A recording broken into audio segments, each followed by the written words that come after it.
এত দামি একটা ফ্যান শুধু ৫ টাকা খরচ না করে ফ্যানটা রেখে দিয়েছে মিকারের কাছে, না নিলে না হলে আপনার থেকে ১০০ টাকা নেবে। আপনি কি দেখতে পাচ্ছেন? ফ্যানটা শুধু একটা সুইচ নষ্ট, মানে যেটা অন অফ করবেন এই সুইচটা নষ্ট। এইটা ফেলে রেখেছে ঘরে, পরে পোলাপানকে দিয়ে পাঠাইয়াছে। আচ্ছা, তো আমরা দেখলাম যে এটার ভিতরে সুন্দর একটা সিস্টেম যে দেখতে পাচ্ছেন, ভিতরে একটা ছোট্ট সার্কিট আছে, এখানে ৩টা সুইচ আছে। তো বাজারে এই সুইচগুলো অ্যাভেলেবেল পাওয়া যায়, কোনো সমস্যা নাই। যদি আপনার কাছে একটা তাঁতাল থাকে জ্বালাই করার মতো, আপনি নিজে লাগাইতে পারবেন। এই ধরনের একটা সুইচ আনবেন অ্যাকুরেট, আনার পর আপনি কি করবেন, আগেরটাকে খুলে নেবেন, খুলে নিয়ে যেটা আপনি লাগাইবেন এটা সুন্দর করে বসাই আপনি জ্বালাই করে দিবেন, বুঝছেন নি?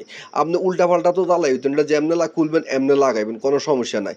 তবে আমি কোম্পানিদেরকে বলবো এই ধরনের চার্জার ফ্যানগুলোতে ভালো কোয়ালিটির সুইচ ব্যবহার করুন, কারণ এসি ডিসি এগুলো কিন্তু অনেক স্পেয়ার করে, বেশি দিন ব্যবহার করতে পারে না, অল্প কয়েকদিন এইসব বাজে সুইচগুলো একদম নষ্ট হয়ে যায়।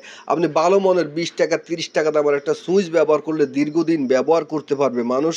এতে করে এত ঝামেলায় পড়বে না, এখন গরম।